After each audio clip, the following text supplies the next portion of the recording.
देखिए, जैसे हमारे अंदर जिज्ञासा थी। जी देखिए एक बात है, संन्यास लेने के बाद जो हमारा शरीर होता है वो पूर्व का शरीर बोलते हैं और उसका स्मरण बार बार साधु नहीं करते। वो कहते भी हैं तो कहते हैं हमारे पूर्व के माता पिता, पूर्व शरीर के माता पिता, हमको जिन्होंने जन्म दिया, जिस मैया ने जन्म दिया, मैं उनका आभारी हूँ। यद्यपि अब वो इस संसार में शरीर से नहीं है, पर सदा मैं उनका आभारी हूँ कि मुझे पवित्रता से उन्होंने जन्म दिया। उनकी पवित्रता लेकर के मैं बड़ा हुआ। मेरा भी जीवन एक साधारण बच्चों की तरह ही है। हम भी किसी स्कूल में पढ़े, कहीं घर में रहे, अपने रिश्तेदारों के बीच आए गए, पर हमारे जीवन में माता पिता का एक गहरा असर था मेरे जीवन में। और मुझे शुरुआत से ही इन कहानियों में बड़ी रुचि थी। मेरी दादी बहुत अच्छी कहानियाँ सुनाया करती थी, प्रहलाद की, ध्रुव की। तो मेरा बचपन, मैं आज तक किसी को बताया नहीं, पहली बार शायद आपसे डिस्क्लोज कर रहा हूँ कि मेरे घर में मेरी दादी के द्वारा और नानी के द्वारा सुनाई गई कहानियाँ मेरे जीवन का आधार बना। इसलिए जब आपने पूछा तो मैंने कहा अगर दादी नानी हों सुनाने वाली तो बच्चों ज़रूर सुनना, क्योंकि मैं भी मैकाले की शिक्षा व्यवस्था में ही पढ़ा हूँ और मैं भी विज्ञान की पढ़ाई पढ़ा हूँ और काफ़ी रुचि रही है मेरी मैथ्स में भी, बायोलॉजी में भी, जियोलॉजी में भी, और ठीक ठाक मैंने पढ़ाई कर ली है। मैं इसे लिटरेसी मानता हूँ। और फिर आज तक उस डिग्री और विद्या को मैं देखता भी नहीं, वो कहाँ है मुझे पता नहीं, क्योंकि मुझे अब उससे कोई मतलब नहीं है। वो मेरे किसी काम की नहीं है, मेरे जीवन के किसी भी चीज़ में वो लगी नहीं आज तक। ये जो इतनी विद्या हम प्राप्त करते हैं ना, वो शायद 2 रोटी से कमाने के बराबर की नहीं है। और 2 रोटी तो मुझे ऐसे ही मिल जाता है, तो मैं उस डिग्री को लेकर कहाँ कहाँ घूमूं, वो तो भार है मेरे ऊपर। ये मैकाले की जो भी डिग्री है मेरे ऊपर भार है, मैं इसका बहुत ज़्यादा केयर नहीं करता। रामकृष्ण परमहंस 5वीं क्लास फेल थे, पर विवेकानंद जैसे शिष्य को पैदा करके अमेरिका की धरती पर भारतीय धर्म की ध्वजा को लहरवा दिया। 5वीं क्लास फेल आदमी कैसे लहरवा दिया? तो ये तो आंतरिक विद्या है, ये पूरी विद्या आंतरिक है। आंतरिक संतोष और समृद्धि जिसके भीतर जितनी है, अपने शास्त्रों का ज्ञान जितना जिसके भीतर है, वो इस लिटरेसी से बहुत ज़्यादा प्रभावित नहीं होता। और एक बात कहता हूँ, कोई संत सदगुरु कभी किसी से प्रभावित नहीं होते, वो प्रभु भावित होते हैं और प्रभु भावित करते हैं। प्रभावित न होते हैं न प्रभावित किसी को करते हैं।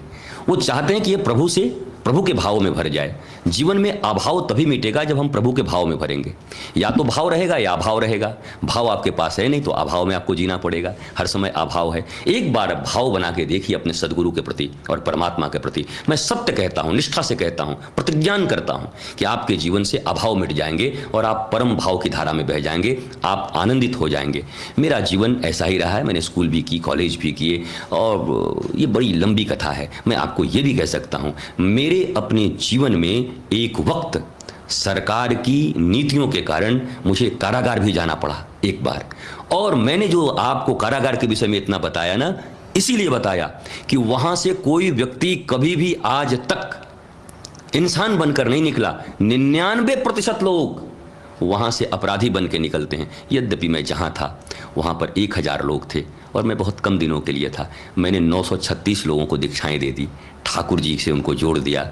और वहाँ के जो अधिकारी थे वो कहते थे, जहाँ कभी गालियाँ चला करती थी, जहाँ कभी गोलियों की बात हुआ करती थी, गुरुजी आपने तो ऐसा कर दिया कि अब लोग यहाँ हरि कीर्तन, हरि नाम भजन करते हैं। और लोग परिवर्तित होकर निकले और सैकड़ों जगह आज भी वो अपने घरों में परिवार के साथ रह रहे हैं और समाज के लिए उत्तम कार्य कर रहे हैं।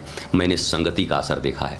एक व्यक्ति भी अगर आध्यात्मिक हो जाए तो बुरे से बुरे जगह को परिवर्तित कर सकता है। मैं बड़ा क्रांतिकारी रहा हूँ, इसलिए क्रांतिकारी विचार देता हूँ। और मैं किसी बंधन में नहीं हूँ। मैं सनातन धर्म को बड़ा एक्सपेंड मानता हूँ, सबसे विस्तारित मानता हूँ।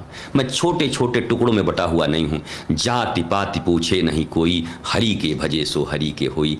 जो हरि के हैं वो सब मेरे हैं। तो ये तो लंबी गाथा है, लंबी कथा है। मुझे याद है छत्तीसगढ़ में मैं था, वहाँ के तत्कालीन मुख्यमंत्री डॉक्टर रमन सिंह थे और वो आए थे हमारे जन्माष्टमी के कार्यक्रम में, और मैंने वहीं पर ये कथा सुनाई थी। उनकी आंखों से आंसू आ गए थे कि मैं क्या सुन रहा हूँ। तो कभी कभी जब अवसर आएंगे तो सन्यासी अपने जीवन की बातें करते रहते हैं, लेकिन पूर्व के जीवन से मैं बस सीखता हूँ, उससे मैं ज़्यादा मतलब नहीं रखता। भविष्य को मैं देखता नहीं। वर्तमान में जो आनंद मेरे भीतर है, मैं जहाँ रहूँ, शराब खाने में भी जाऊँगा तो मैं प्याला छुड़ाकर लोगों के हाथ में माला देने का काम करूंगा। मैं जहां भी जाऊंगा अपने भीतर के आनंद को मैं बांटता नहीं, वो बढ़ता ही रहता है।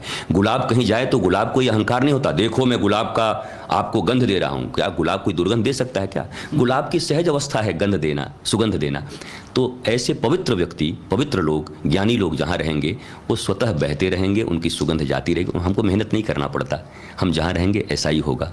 और हम अगर गंदे हों, अपवित्र हो, तो जहाँ जाएंगे वहाँ अपवित्रता फैलती रहेगी। तो आपके ऊपर है, आप जैसे होंगे वैसा सराउंडिंग्स बनता जाएगा। जी।